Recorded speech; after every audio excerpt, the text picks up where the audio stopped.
Now we will have on the parallel sessions, we actually have two parallel sessions happening now. One of them will be the enterprise management system with the team in Chile. There's also a parallel session that was one that was originally in the main stage that we had to change a little the time. It's the parallel session with the people side of lean, individual growth, and culture of respect. Oh yeah, that's it. That's one of the parallel sessions. And we have here on the main stage, achieving workforce stability with Robert Martichenko, Matt, two Matts here. So welcome guys here on the main stage. Thank you so much, Chris. Yeah, there's always more than one Matt. So it's my privilege to welcome our next speakers, Robert Martichenko and Matt Melrose. Robert is a visionary business leader and the board chair of TrailPath Workplace Solutions. He's an entrepreneur, thought leader, professional education instructor, business author, poet, and novelist, which I did not know. A continuous thought leader, Robert sits on multiple advisory boards, including chair for the American Logistics Aid Network and the executive board for the Association of Manufacturing Excellence, otherwise known as AME. Robert is passionate about the people side of lean enterprise excellence, the future of workforce development, and creating meaningful employment environments focused on providing people with dignity, trust, and meaningful work. And his co-presenter, Matt Melrose, is the co-founder and CEO of TrailPath Workplace Solutions. With over 2 decades of supply chain leadership and operations experience, prior to founding TWS in 2023, Matt spent 13 years as the Chief Operating Officer of the Lean Core Supply Chain Group. Matt is a people-focused and results-driven leader experienced in designing and implementing end-to-end supply chain solutions and building world-class teams.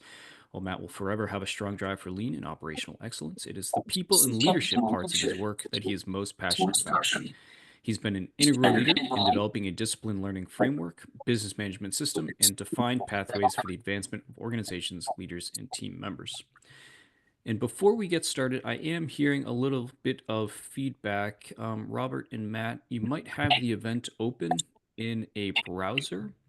If you could either mute the event or just close it in your browser window so just the Zoom application is open, that should solve that problem.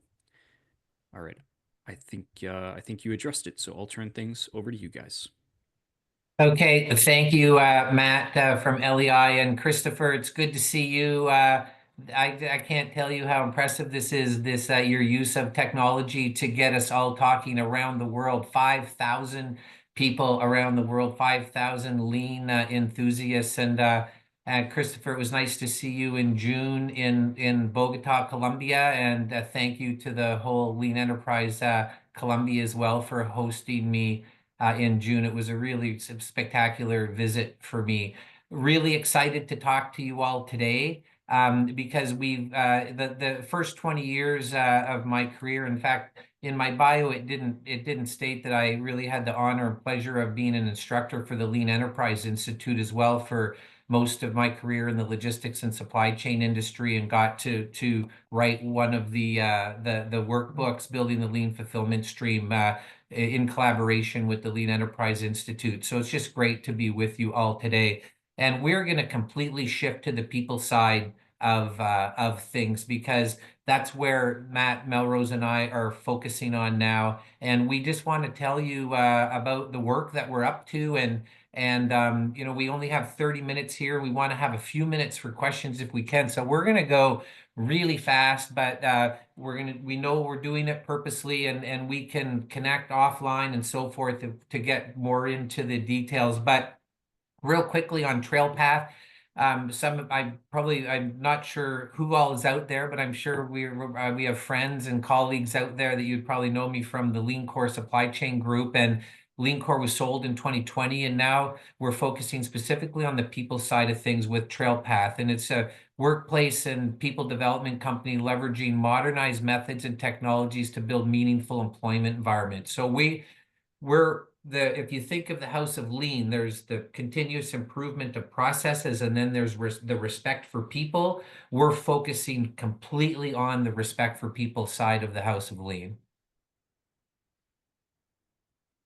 So the first thing is the workforce in crisis and workforce instability. There's something we need to know a little bit about a why before we start talking about the work that we've been doing.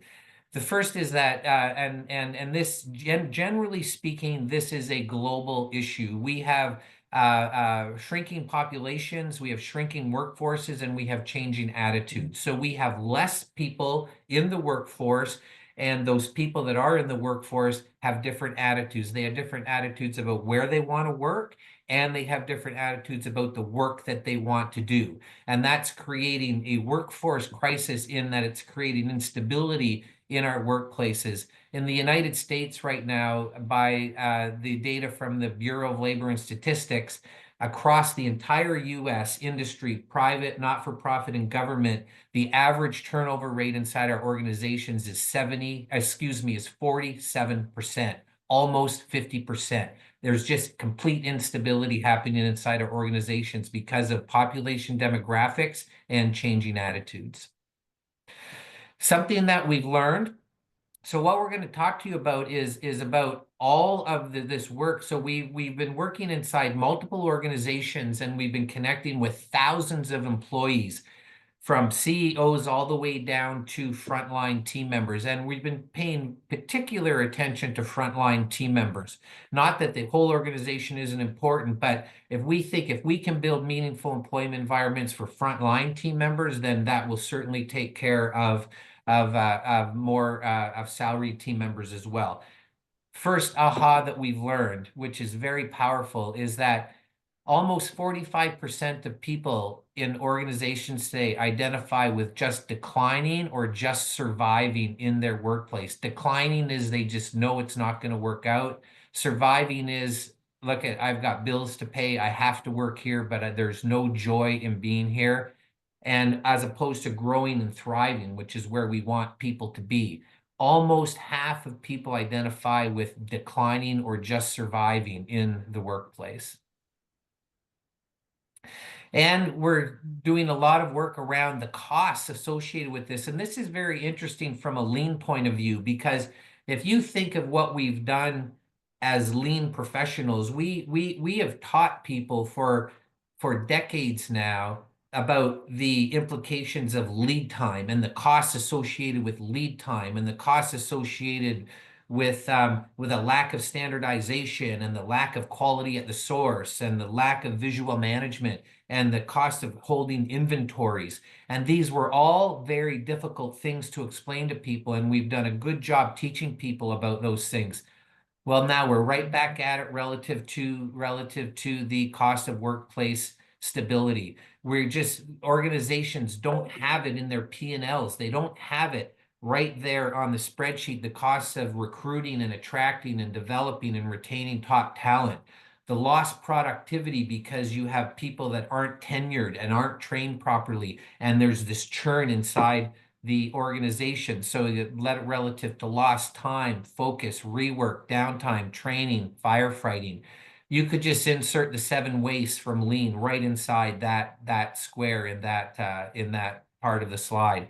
Safety concerns, connecting safety incidents with the fact that team members are not tenured. They're not the right people in the right place at the right time with the right skills and the right attitude. And then quality as well.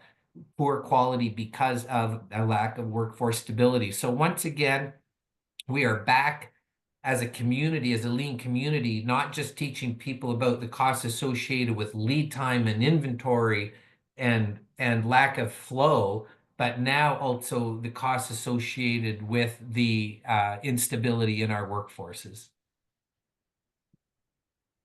So what are the lessons learned? This is a big part of the lean enterprise community, and really why I'm honored and have so much respect for being part of this community, where most of my best friends come from the lean world, and some of the great memories in my career coming from working with many of you. And so we love to learn. We are life learners, and man, there has been some learning going on here. So this is the lesson number 1.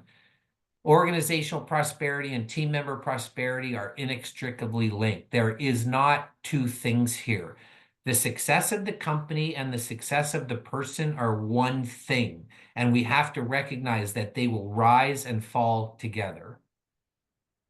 Second, workplace environment. We all talk about culture and values. We have to start talking about the environment.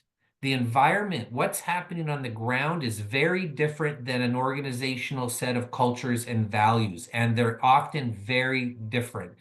There's the old saying that culture eats strategy for breakfast. Well, the hour-to-hour events of the day will eat culture and strategy like it's a little snack. People are unique. This is one of the most powerful parts. And if there's anything that's different that's going on, for those of you in the supply chain and logistics world from a lean point of view, you'll know about the plan for every part, the PFEP that we have to have in place. Well, there's another PFEP we need to have in place, and that's the plan for every person. The path for every person that's unique to that particular person. Every single human being is unique, and we have to have a path, a development path that is unique to that particular person. This is a big part. This is a big, big change in our thinking. Dignity and declining. The decline to thrive through status is being, when we talk about people being in decline or just survive mode, there's not 100 things going on. There's really 2 things going on. They don't feel like they're being treated with dignity, and they don't feel like the work is meaningful. At the end of the day, there are 2 guiding principles for this conversation. There is that a first guiding principle is dignity, to treat people with value for no other reason than they're a human being. Think respect for people. The word is dignity. And then meaningful work. All day long, we're doing the work. We have to focus on the work. Workplace visibility. Oh my gosh. So we have done an amazing job as a lean community to make our workplaces visible from a process point of view. If you think of all the work we've done in visual management relative to connecting people to processes and processes to other processes, it's incredible what we've done, but we have not done this work connecting people to people. You can't go into a workplace and it's the workplace isn't visual from the point of view of how are people feeling? What do we know about people? Are they declining? Are they just surviving? What do these people need from the point of view of fundamental needs and the environment and the work itself? We have a whole body of work to do as a community around visual management relative to making the workplace visual from a people point of view. And scaling participation and leadership. This is one of the big, big things we've learned too. It's one thing to say leaders should behave in a certain way. It's another thing to actually scale those behaviors. It's one thing to say team members should participate in a certain way. It's another thing to actually scale those behaviors. And that's the work that we're really focusing on. So with that, what is a meaningful employment environment? We're saying we need to build meaningful employment environments. Well, let's just get a definition out there. A meaningful employment environment is it's a workplace that's guided by dignity and meaningful work, as I pointed out. And then if we break that down a little bit so we can start to get our arms around what we need to do to get dignity and meaningful work in place, it's trust has been established. Fundamental needs are being met, the environment is participative, and the work is meaningful. Trust, fundamental needs, participative environment, and meaningful work. Those are the operating principles that we have to implement. So with this, and then I'm going to hand it over to Matt, there's a framework, and the framework is dignity, and to accomplish dignity in the workplace, we have to build trust, and we have to meet fundamental needs. And so then we go, okay, well, what are the elements underneath that? And underneath trust, we need to know people's stories, we need to know people's potential, and we need to understand how they're going to be developed with their plan for every person. And then under fundamental needs, we need our absence of fear of making a mistake, fear of voicing your opinion, fear of tomorrow, job security. And the lean community is all over this idea of psychological safety. Absence of fear is so important. And we've done a good job there. We've done a great job with physical safety. But also another piece that isn't really part of our conversation yet is around financial security. We need to understand that people's fundamental needs are not being met if they are financially insecure in their life.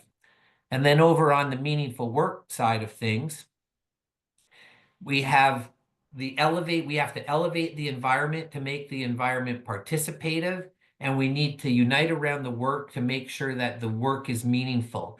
On the elevating the environment to make it participative, we have to focus on autonomy and control. People need to feel like they are in control of their lives. They can't feel like the system is in control of their lives. Fairness and equity, we need to know that we're treated with fairness and equity inside our workplaces relative to everybody else, and social community. We've learned that people really do want true friendships and want to be part of a community in the workplace. And then uniting around the work to give us meaningful work, the work needs to be purposeful. That means we need to understand the value. We need to understand why we are doing this. Why is our customer paying us to do this? And the lean community has done a great job over the decades really trying to flush that out. Value is one of our biggest words in the lean community. And then ownership of work. People need to have ownership. Again, we've done a great job in the lean community, recognizing that the people doing the work are the ones that are the experts. They own the work. But this isn't prevalent everywhere. We need to continue this work. And of course, we need to make the work better. These cultures of continuous improvement need to continue. So this is the framework. This is the structure, guiding principles of dignity and meaningful work, operating principles of building trust, meeting fundamental needs, elevating the environment, and uniting around the work. And then you have the sub-elements, which is the actual things that we need to do. And what we've done in the spirit of trying to scale these efforts, we've actually built a platform, a digital platform, an e-learning platform, and a participation platform so we can start to scale leadership behaviors and team member participation. And with that, I'll hand it over to Matt. Thanks, Robert. And so, you say, okay, that's great, Robert. I love it. How do I do it? Show me the way kind of type thing. And we're going to circle back on a couple because this is the work that needs to be done to make those things, come to fruition. The first thing is we need that path for every team member, right? Ultimately, we want to increase everybody's participation. We want a workforce of 1,000 problem solvers or 5,000, whatever the number is, right? And how do we make our organization better? Ultimately, we need their participation to do that. But as Robert mentioned, people's desires, people's preferences, people's likes, people's dislikes are very different. And how we lead one versus another needs to be taken into consideration, and how we actually lead and get the participation that we're looking for to get to the outcome that we're looking for.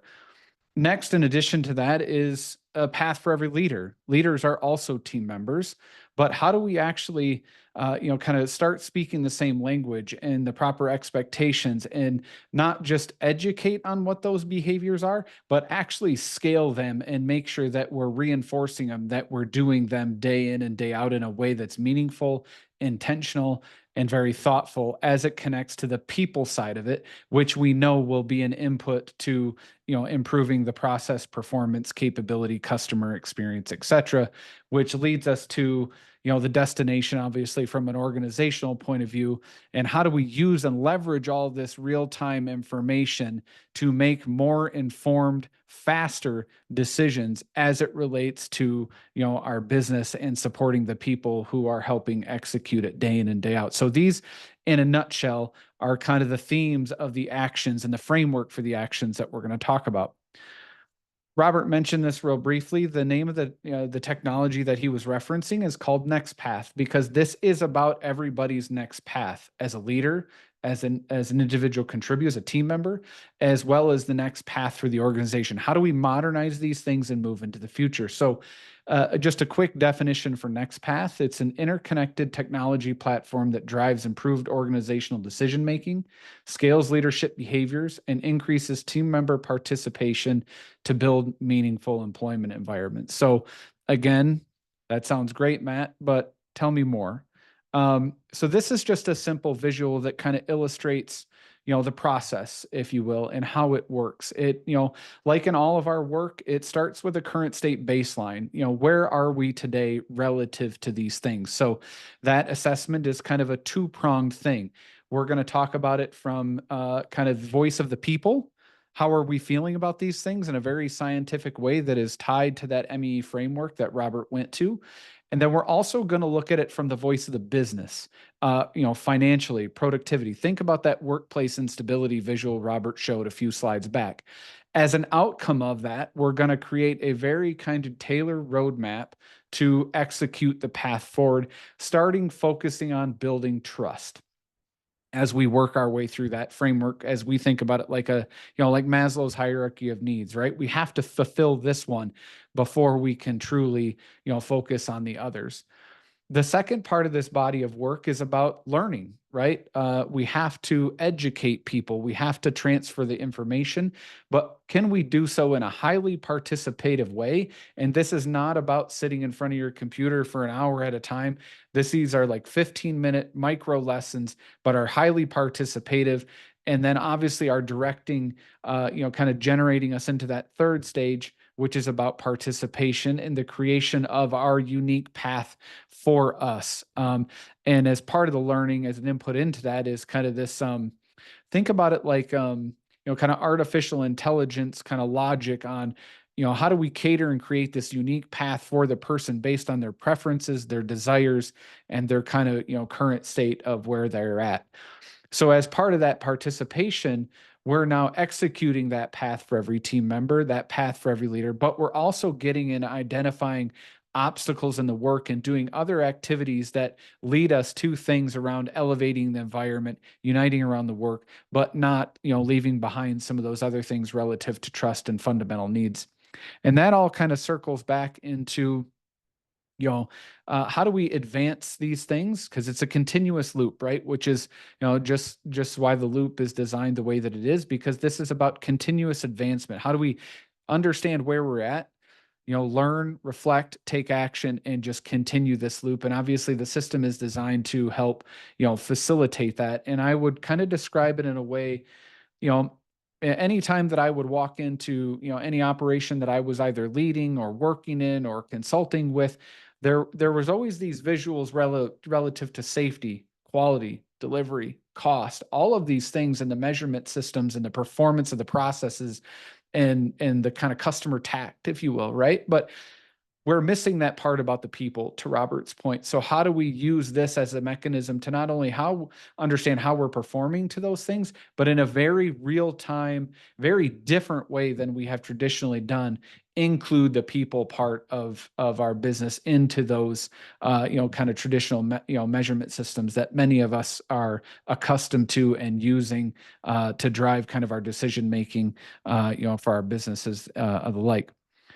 The last thing that I just want to touch on real quick is that through, our work, we have realized that because of the way our financial, documents and processes are set up, we mentioned, Robert mentioned our profit and loss statements and kind of typical accounting processes.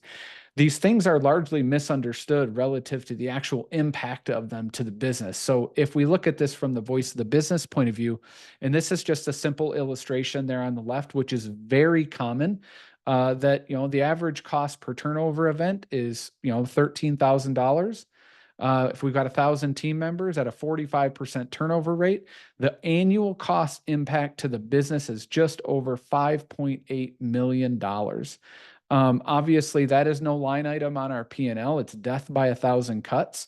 And how do we start to illuminate this and highlight this problem so that we can both solve it, for the business and improve the environment for the people that look in it? And this is something that generates kind of this year-over-year cost recovery, right? It keeps giving. So just some simple math there to just, if we can reduce it by 10%, by 20%, by 30%, we are actively working with people right now that have increased this or reduced it by nearly 50% inside of the first year of actually leveraging this product and this approach, in addition to their lean initiatives and all the other works that are focused on the process. How do we bring in the people part of that to support all that wonderful work that is being done, to not remove it or replace it, but to amplify and accelerate all that amazing work is done by taking into consideration more that, kind of respect for people part of it, and bringing the same level of visibility, understanding, problem solving, and discipline to those things, much like we have, on the process side of our business. So with that being said, my last kind of slide here, just before we open it up to questions and comments, but the other part of this is that there's a value proposition in this, for the business, of course. There's also a very big value proposition in this for the people also.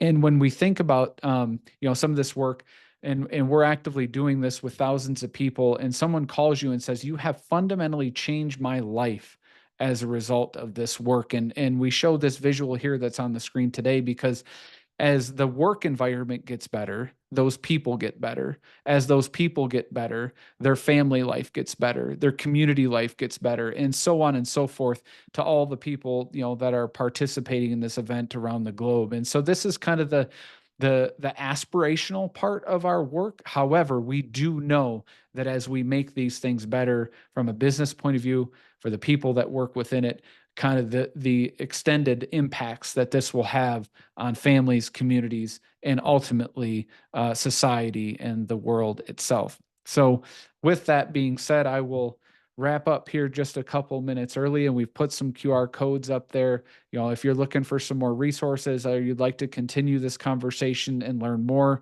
that can be scanned in the QR code and get us there. But I just wanted to say thank you for everybody for the time. And obviously there's many of you out there that have helped us along this path and get kind of just help us. So I just wanted to say thank you. And with Matt, I'll open up to you, and Robert, if you have anything else to add. Great. Thank you so much, Robert and Matt. We have a couple minutes here maybe for one or two questions.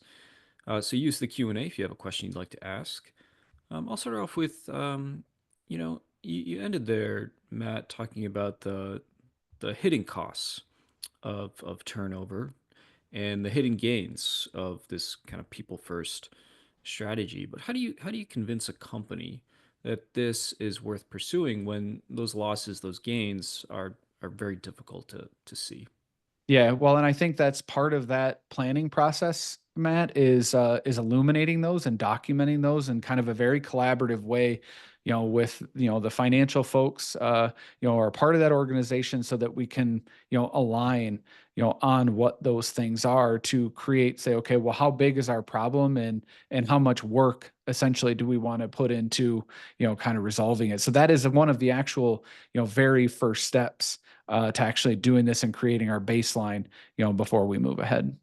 And Matt, if I can build on that too, the premise of the question is that we're convincing somebody to do the right thing. And if we're convincing them, that would suggest that it can be a preference for them and not a requirement. If it was a requirement, they would need no convincing, because if it's a requirement, then they don't run their business without it. So Yeah. think of the things like in the lean community, we've been fighting against this for 30 years, trying to convince people it's the right thing to do. And they go, well, it's not really a requirement. And we're going, no, it is in fact a requirement. So here's the deal though, is that you may think it's a preference because right now your orders are getting out the door, your warehouse is functioning, your factory is functioning, even though with this huge churn.